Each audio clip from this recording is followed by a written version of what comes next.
This. Last week I said on Smark, guys, John Cena is not a good performer. Okay? So people were very upset. Members of the C Nation contacted me personally. Were very upset about this. And they go, one person sent me a message, "What do you mean? He could do all these great moves, they just don't let him do it." Here's the thing, I wasn't talking about moves at all.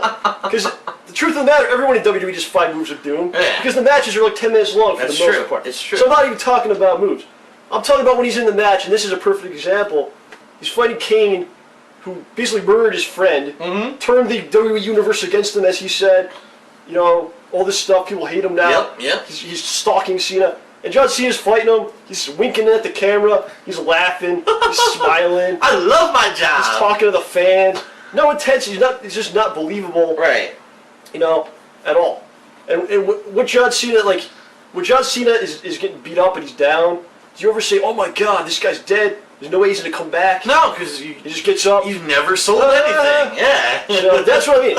And the worst thing a pro wrestler could do is not botch moves. If botching moves happen, it's pulling you out of that idea that these guys are really fighting. And he does it all the time with his little, you know, stupid grinning and smiling. Yeah. You have to have some seriousness in what you're doing, or your people aren't going to buy it. This is supposed to be only the second ambulance match in WWE history, and you can't take it.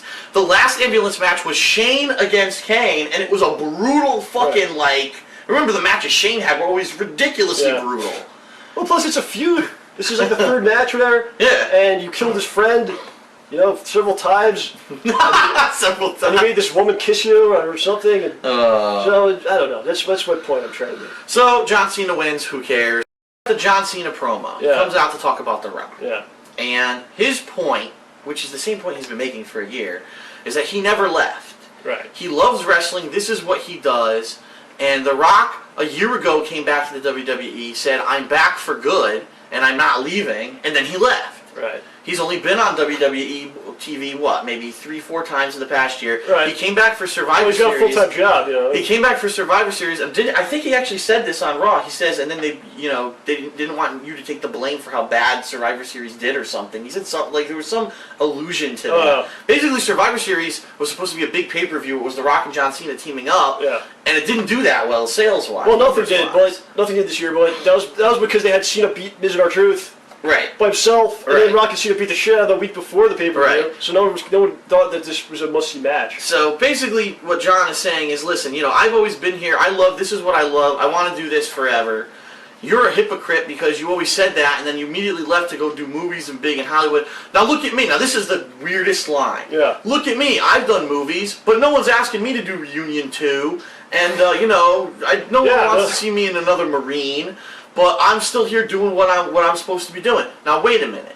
He just admitted the movies that WWE cast him in were horrible movies, and no one's asking him to go do other stuff outside of wrestling. Yeah. Maybe that's why he never left wrestling. I'm sure if Hollywood was breaking his fucking door down, go be Conan the Barbarian, go do this stuff, he probably would have had more incentive to do it. Well, let's look at Rock's career, okay? Rock and Austin saved the WWF. There probably would not be a WWF. They were almost bankrupt and out of business. Yep. WCW was killing them. They saved the company. Not only did they save the company, they brought it to new heights, making more money than the company's ever done in its history, the best numbers ever. Right. Okay? Then Rock, he's there for a long time. In the Attitude Era, which means he's taking crazier bumps and share shots, or, you know, bleeding and all kinds of things. Then his career's over. He was there a good amount of years. And maybe you shouldn't wrestle for 10 years. You know, you look at these guys who die too soon or have terrible injuries. Maybe you shouldn't do this for that long. Maybe you should draw the line somewhere. At some point, it has to end and move on. So he's gone, and then we have John Cena take over from Rock Lee as the top guy. So here, and we've seen the company lose probably 50 to 60% of its popularity since that time. Since that time. Yep. That he wants to sit there and go, "How could you leave?" Blah blah blah.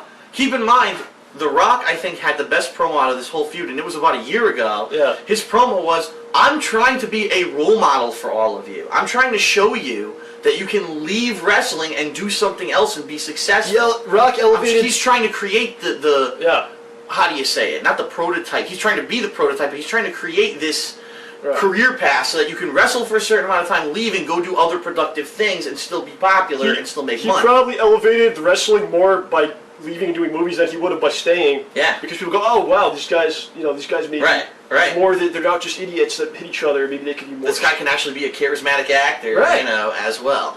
And I hate the other. So that's like the usual John Cena thing about The Rock. We've heard this a million times. It's boring. I don't even care about this match anymore, to be honest with you. No one. But then he starts going to new territory, where he basically listened to a bunch of CM Punk promos, and he goes, "Well, you know what? You're a movie guy. You're a movie star now, but I'm a pro wrestler, and I'm a pro wrestler. I love pro wrestling, and you're a movie guy." So, which is basically what CM Punk was saying. Because you're not the people's champion. You're a champion of people because right. you're always surrounded by your entourage. It's like, no, John, you're not a pro wrestler. You know, CM Punk's a pro wrestler. You're a sports entertainer, John. Daniel Bryan is a pro wrestler. You're a sports entertainer. Davey Richards, Bobby Roode, those guys are pro wrestlers. You're telling me the thing what you just did with Kane for the last couple months had anything to do with pro wrestling? Awful. So I just hate that. I just hate word that went. As I was saying, all this has to be is, I'm the top guy of this generation.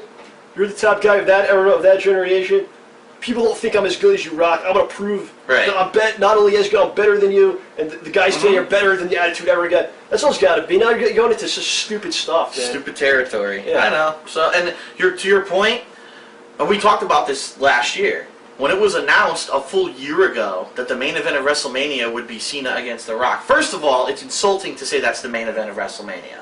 Because look at all the other massive talent that they have. Nope, sorry.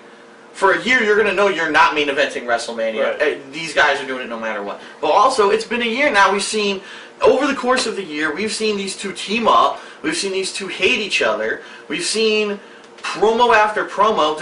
Now we have a month of build-up, and that's something I do want to mention. It's something like 37 days till WrestleMania, or something like that. You've got a full month of build-up now before WrestleMania. Who the fuck wants to see The Rock every week cutting promos, and then John every week cutting promos? The thing is, like, they've said everything you could say. Yeah, it's too late now. You've said there's territory that Rock really can't get. Like, Rock can't go out and say, like, the business is half as good as when I was there. Right. Like, you can't fucking say it. So all it's going to be is saying, you left, you're not here, you called it. You fruity pebbles jabroni. Yeah, then that's what multicolored idiot. That's what Rock's going to say. Rise against it's bad. It's not interesting to me.